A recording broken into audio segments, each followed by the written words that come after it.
G'day and welcome back to the Farms Advice podcast. Here we have John from AgriWebb. John, how you going, mate? I'm well, thank you, Jack. Thanks for having us on.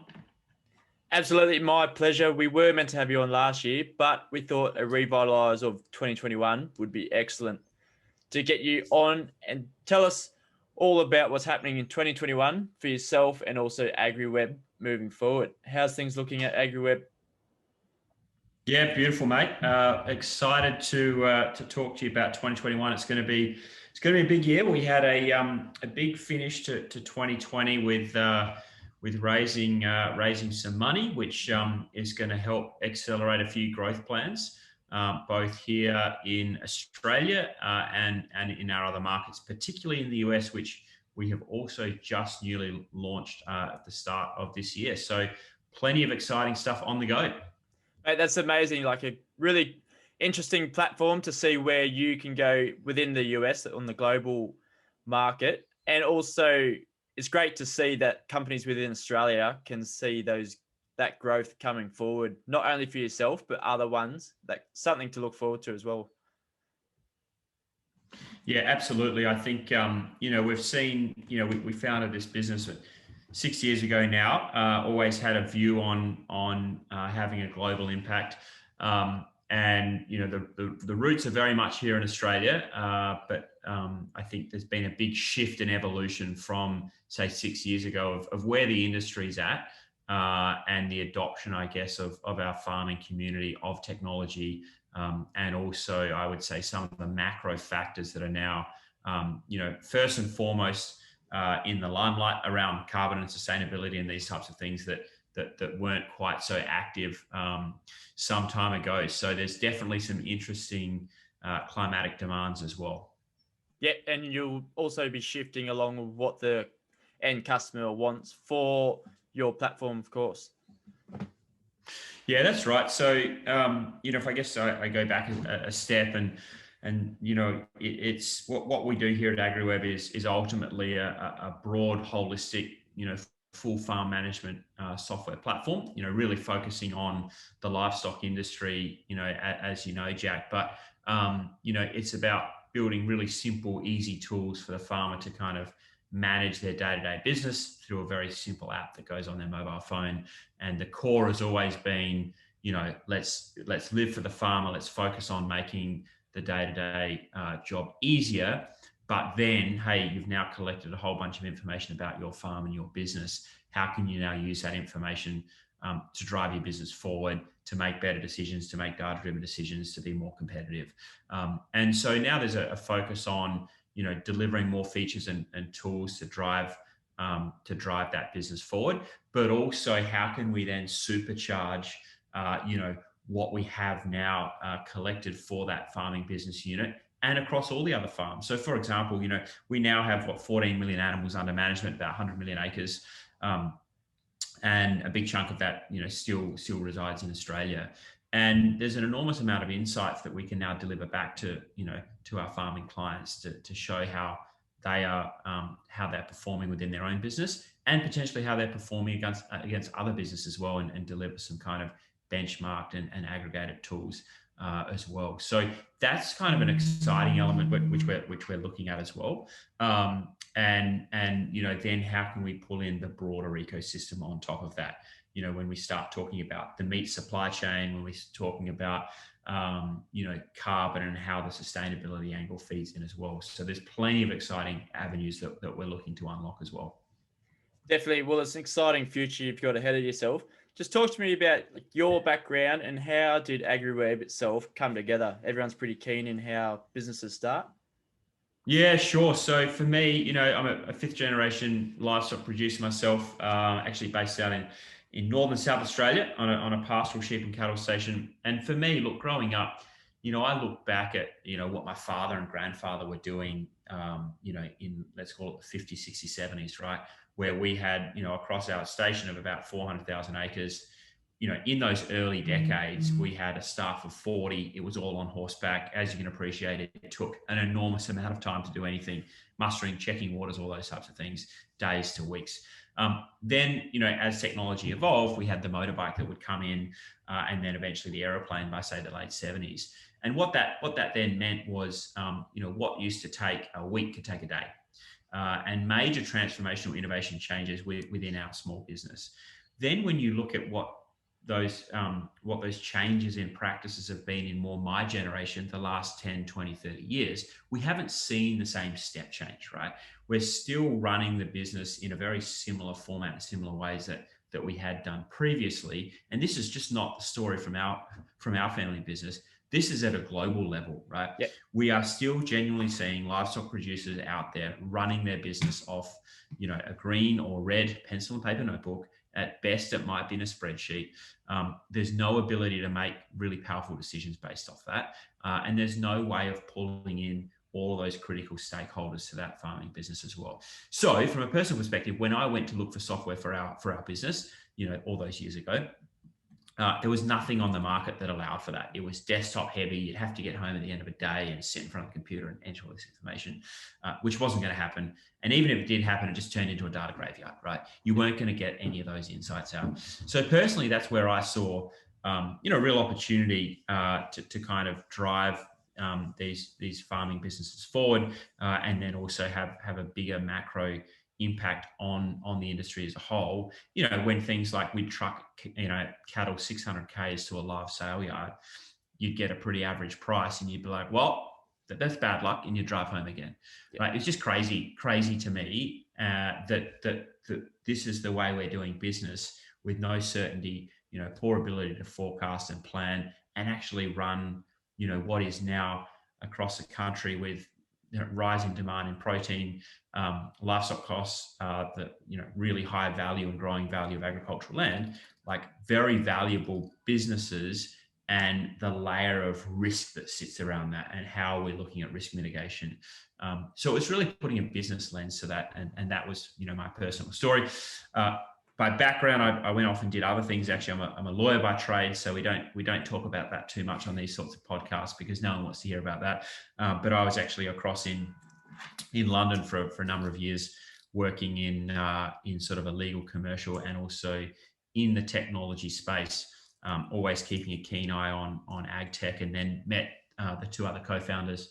One very similar story around farming background, and a farm in Western Vic. Went home to the family farm, was like, where's all the data and information? Very similar story to mine. So we all kind of got together and thought about tackling this, and created AgriWebb and built it from the ground up. Again, with that focus on that mixed farming and livestock business, but also making sure that we did everything in-house. We hired in everyone. We didn't offshore any development. And what we wanted to do was make sure we had an extremely tight feedback loop to our farming customers. And that's how we built the business and built the product, really based off that feedback. And we're not here we have farming backgrounds, but we're not here to tell you how to farm and how to run your business. We're here to kind of build market leading software and then help take you on the next step in the next journey. It's about supporting the farmer. We all work in different ways, don't we? Yeah, absolutely. And that's obviously a bit of a challenge. And, what we do is really focus in on the livestock sector. There's been a lot more investment traditionally in, say, the cropping sector when it comes to innovation and technology, because it's largely been driven around a lot of the hardware, companies of the John Deeres of the world that have been able to invest a lot of money in technology in that machinery. And over the top of that, we've seen some great innovation as one example. There's others. And also in the cropping, you're looking at inputs and outputs around physical boundaries. When you're dealing with animals, they're moving, they're changing, a different weight, different type, and it becomes really complex and harder from a business management perspective, but also from a software perspective to try and build those, to build that platform to suit those needs. So there's a few bits and pieces in there, but that's what we kind of do every day in, day out. So amazing, mate. So like data management within agriculture is becoming a lot more rife, and how like farmers probably collect a lot more data than they think they do. But I think we're now at the stage of using that data. How can we use software like AgriWebb to better make decisions? within our livestock enterprises. Yeah, that's it, right? And let's not forget that, farmers have been collecting data forever, right? Yeah. It's just how it's been collected, right? It's in the green or red notebook that might then fall in the sheep trough or go through the washing machine, which means that data's now gone, right? It may be that, well, actually we're collecting a whole bunch of data, it just sits in someone's head or it just transfers through the next generation. So it's often thought as like, oh, data is such a new thing. It's like, well, it's not. It's just the format it's collected, and then how can it be reproduced and reproduced in ways that can be really powerful and really valuable. So that's the first point, and I think the second one is ensuring that when it is collected, it's done in an easy way. Otherwise, it just won't happen, right? If it can't happen easy while you're standing in the paddock, then there's going to be a big barrier for someone to have to go and enter later in time, which was one of the barriers we saw from those early days. And then when it's stored, obviously in technology now, it can be all cloud-based, and the software can work offline, so you're not restricted to connectivity. You can then share it among all of your colleagues and staff within your business, so that everyone now is on the same page. So that in the first and foremost value proposition, it's being able to bring all those stakeholders together, so everyone knows what's happening in real time, right? And that previously didn't happen as well. It's then understanding those insights of what's happening while standing in the paddock. So it's pasture performance, rotational grazing. An animal comes through the chute, through the crush, and how it's performing in the palm of your hand, and you can make a decision. So it's about then it's bringing that information to life and being able to make a decision while you're standing in the paddock. The next layer of that is, okay, well, if that's real-time decision making, how are we then using it to plan and make more strategic decisions? So we can then look at underperforming and overperforming genetics, underperforming and overperforming vendors, where you might be buying animals from if you're a trading operation. You might be looking at planning out your rotational grazing or looking at the impacts of inputs. So it's then the way that that's produced is in an environment where you are sitting in the office and you want to be looking at multiple data sets and having time to think about those decisions and planning and budgeting and those types of things.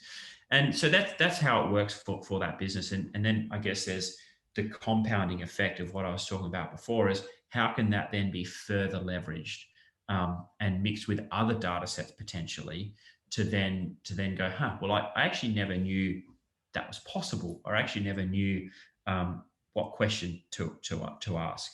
And one example, I was speaking to a customer the other day actually, and they've got a beef business, but they also had businesses in swine and poultry, and they had some software very equivalent to AgriWebb, but on the chicken side.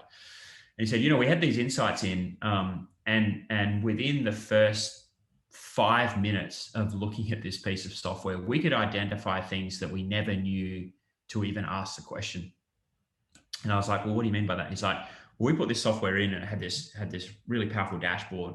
And one of it was the energy consumption of all the lighting in this shed, as an example. Yeah. And what this showed them within 5 minutes was that there was a massive energy issue within this one shed, driven by management practices, right? So what it got down to was management practices of where the energy consumption was massively outweighed compared to the others. And he said, we would have never known that management practice and that management decision without this insight. And he's like, I don't know what he paid for the software, but he was like, look, like it paid for itself within the first 5 minutes for the first year, because we never would have known that answer. So part of it is really getting to some answers of questions that we already know. Which animals are performing, which genetics are performing, which paddocks are my highest performing paddocks, how many kilos of beef am I yielding, those types of things. But it's also the ability to answer questions or even create questions that we didn't even know existed. And I think that that's a really exciting, powerful piece that we have the ability to unlock every day, basically. Yeah, I think it's getting past that barrier for the farmer. They're not going to be able to see it in action working for them and giving them the tool to be able to make a decision off, like what you said with the chicken, poultry. They wouldn't have known that unless they didn't have the information available. Yeah, that's it, right? I mean, it's just with the macro demands we have on this industry, right? We've got a growing population of, to 9 billion people. We've got a consumer that's demanding more traceability and transparency on the supply chain. We've got environmental impacts and concerns around carbon and sustainability. And we've also got, we have to do more from less. We're not going to be able to meet those demands the way we currently manage our resources at a global level. And so there's many solutions to all of this, but it's happening at such a rapid pace that if farmers do not adopt and innovate and change, which typically farmers are very good at innovating and very good at adopting change, we're just now in a world of acceleration, then we're not going to be able to meet those demands, or we won't survive for the next generation, right? We will see more and more corporatization. You'll be less competitive at the family farm at the generational level, and we know that is not something that any of us want to see, particularly from speaking from a generational farmer. But there's a lot of other social and economic factors that are at play with the fabric of that community. So it's really, really important, not just from a pure output and a pure kind of economic perspective, but we've got to consider the social, the welfare, the environmental side as well. And innovation is really critical to that.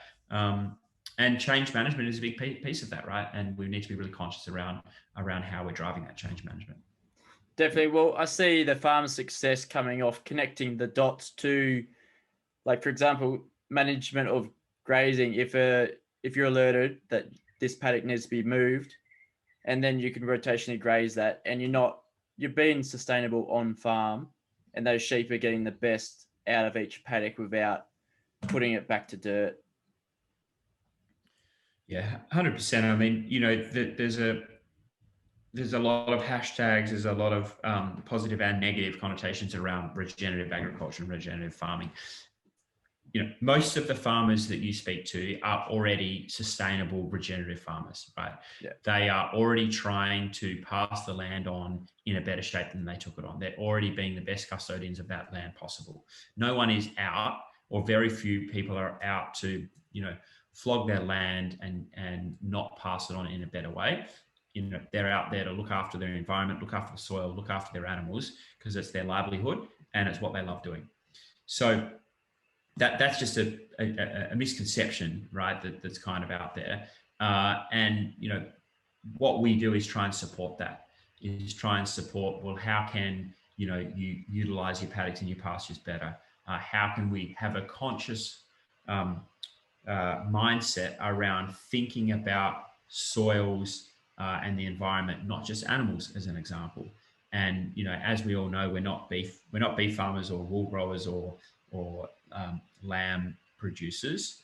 We're grass growers, right? Yep. And if we take that lens of how we can utilize and I guess look after that resource, then the rest will flow from that.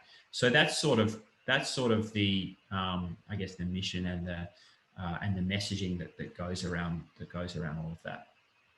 Yeah, I imagine for yourself at AgriWebb, as the industry develops, you're going to be tacking on new elements into your own platform, and you would have seen that in the last 5 years, definitely. Yeah, again, it gets back to that. We're a software company. That's what we do best, and we I guess have established ourselves as that front-facing farmer platform, that daily tool that they pull up every day to see where their animals are, to check the weather, to record their rainfall, to move their animals, record all of the information they would want to across that farm. But there's other things that they would like to pull into that. So, for example, we talk about remote water monitoring. We partner with IoT companies out there and integrate with those companies to say, hey, if you've got water monitoring solutions out there, you can basically, integrate that into AgriWebb, and in the palm of your hand, you can now see all that information in one spot. So you don't have to go to multiple platforms. Similarly with satellite imagery, right? We have a partnership and integration with CELO Labs that pulls in really powerful feed on offer insights to show in real time, basically around the paddock boundaries of AgriWebb, you can now see what those feed on offer availability is. But we give you decision tools over on top of that. We tell you how many days you've got in that paddock based off your feed on offer and your stocking rate. We can show you, where effectively the high performing and low performing paddocks are, and we can do that in very powerful and visual ways. So it's about collaborating with best practice other partners out there, so that people can pick and choose the partners that they want to work with and the problems they're trying to solve for. And that's a big part of what we're looking at is really that broader integration ecosystem. And that's just one example that we're looking to tackle. And another big focus is really around the carbon side of things, right? So the opportunity we see for our customers, for our farming clients, is twofold. One is, another revenue stream, right? Is okay if you've got the ability to put a carbon plan in, and you can store and accumulate carbon credits. You can then sell those credits and you can get a revenue stream. So that's great for diversification and innovation, those types of things. The reality is the byproduct of doing all of that actually makes your farm and your land perform better, because those techniques are around sustainability and regenerative methods, which is one in itself the same thing. So if you're building up carbon, you are then going to have a sustainable regenerative agricultural practice. The outputs of that from a production perspective are significant and meaningful. So your core business then performs better and your production goes up and you operate in a much more sustainable way. And I guess the third piece to that is the value of doing that is magnified when you look at the external markets and the corporate markets and how you can access new markets, because it's moving so quickly where the consumer and the corporates are now having to meet their own targets and they're committing to being carbon neutral by certain dates. So they are going to need their supply chain to meet those demands, which means there's opportunities for farmers that want to market and put their product in those supply chains. So enormous amounts of upside in this broader carbon space and opportunity. And, we see ourselves as playing a big part in that, and being that partner for the farmer to take those steps into the world of being able to, I guess, realize the benefits of those areas I just talked about. Definitely. Well, I see the carbon, measuring your own carbon, how you could work with corporates such as, like my previous guest, Stuart Austin, he linked up with Microsoft. If he wasn't measuring his carbon, his data, and working it all in together, he probably wouldn't be able to pitch towards these corporates. So is that what you're sort of putting into the package, going down the lines of, so that we can go towards these companies, the government's looking to offset their own carbon footprint? Yeah, I think there'll be a number of ways of doing that. It'll be if our customer is ultimately recording a lot of the data and information in their running a day-to-day business anyway, then we can then use that information to help on the carbon compliance and accreditation front. We can also help them with some of those plans and some of those ways that they need to help change those management practices and track information against it. We will not become, a carbon trading platform ourselves. We would then go and partner with other groups and say, hey, we have all this information and these customers can provide that data to support that. And they just happen to be doing it day to day anyway, right? Yep. So we're not asking and requiring people to record more information. It's just like, well, you've already got most of it here. So let's just leverage that to your benefit.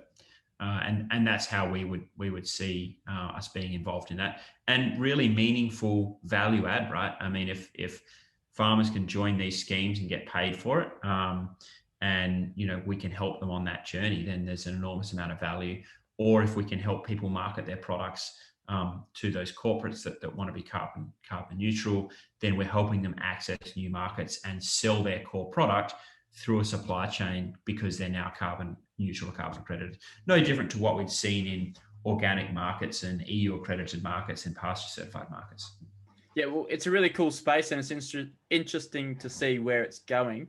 for farmers that are a little bit confronted about the data management, what was your piece of farms advice that you would go to transfer from paper to digital recording? Yeah, I think it's a great point, and it's one that, one of the biggest barriers when someone asks, what's the biggest barrier to people taking up your software? It's around that change management, and it's Yep. around people changing their behaviors from putting the pencil and paper notebook down to adopting some technology and doing it on their mobile phone rather than, writing it in a book or storing it in their head. And when we get over that change management barrier, we see that people just don't put it down, right? Now I've got 5,000 farmers here in Australia that use it every day. So we know that when we go through that change management process, that we're gonna have conquered that. And I guess the advice is really around, don't be overwhelmed and scared off by it and think it's too hard. A good piece of software should be easy, regardless of what industry you're in. No one likes difficult things, and no one particularly likes data entry, right? It doesn't matter where you're from or what industry you're from. So it's really about around kind of bringing down those barriers of, well, let's just take it for what it is, and if it's easy and intuitive, I'm going to be able to figure this out. Average age of farmers is 58, so by definition, a lot of our customers are in that bracket, and we have customers that are 70 or 80 years old using our software. So that's the first bit. And the second one is really around determine what you're trying to solve for. You don't need to go and solve for everything day one. And we see that, our product is extremely broad and holistic, but you need to take people on a journey to say, well, this is really what I want to solve for in the first year. I just want to get my mapping. I want to understand, basic things around, where my animals are and weight gains. Or they might be like, well, I really want to drive it at increasing fertility. No problem. This is how we're going to start. Or I really want to, get a handle on, my staff and my workforce. And then we'd be talking about task management, those types of things.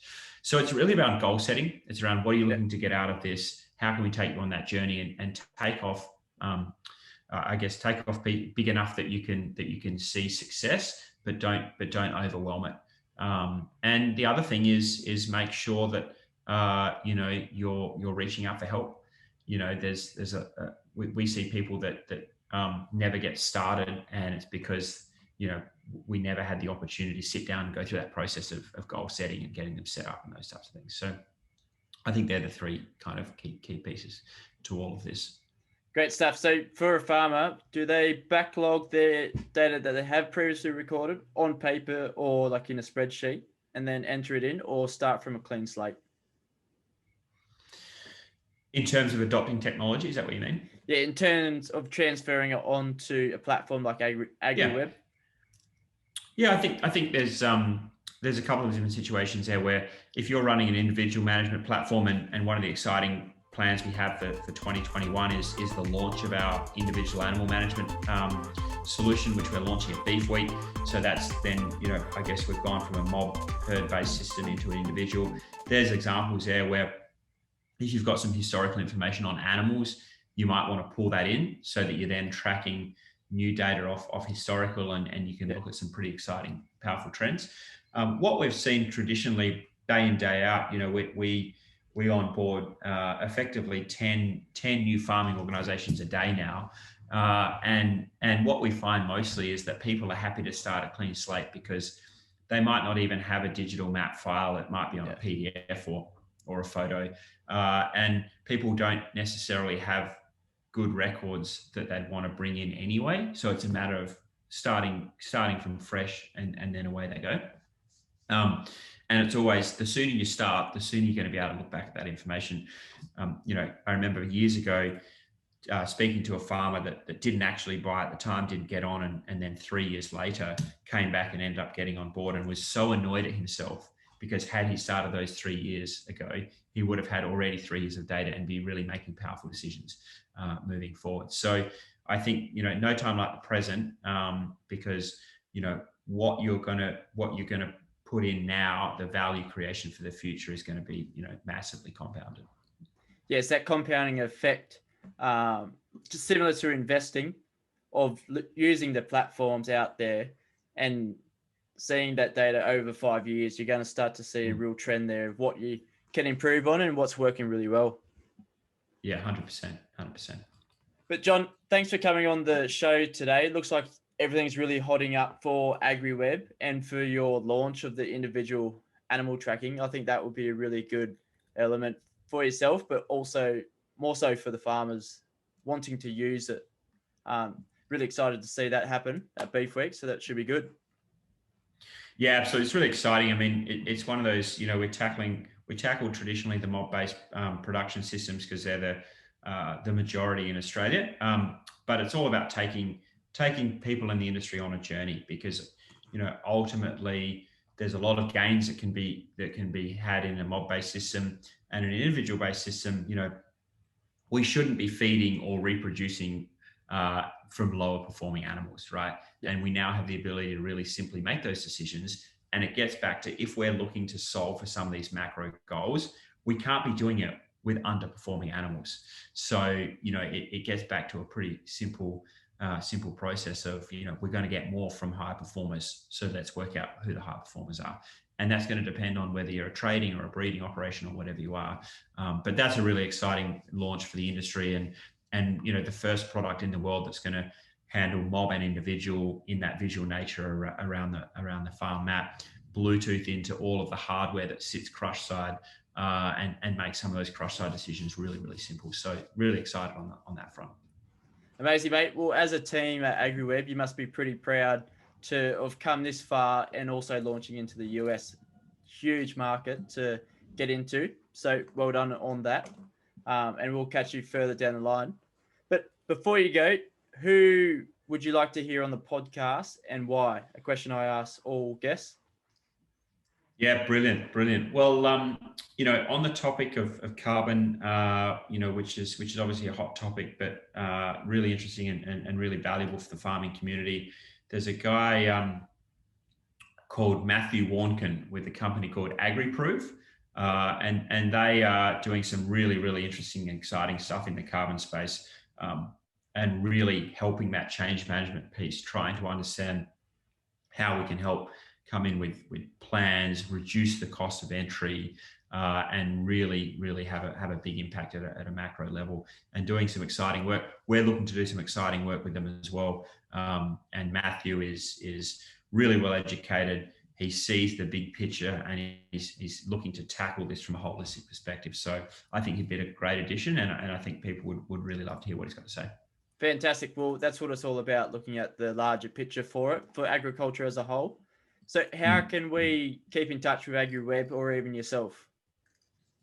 Yeah, absolutely. So Twitter, LinkedIn, Facebook, you'll find AgriWebb. The handle is @AgriWebb. And I guess for myself as well, you can find me on Twitter, which is just @JohnFargher_AW. So that's where I am, and obviously on LinkedIn as well. Great stuff, John. Thanks for coming on the show today. We'll keep in touch further down the line. Perfect. Thanks so much for having me, Jack. Look forward to coming on again soon. Cheers, mate.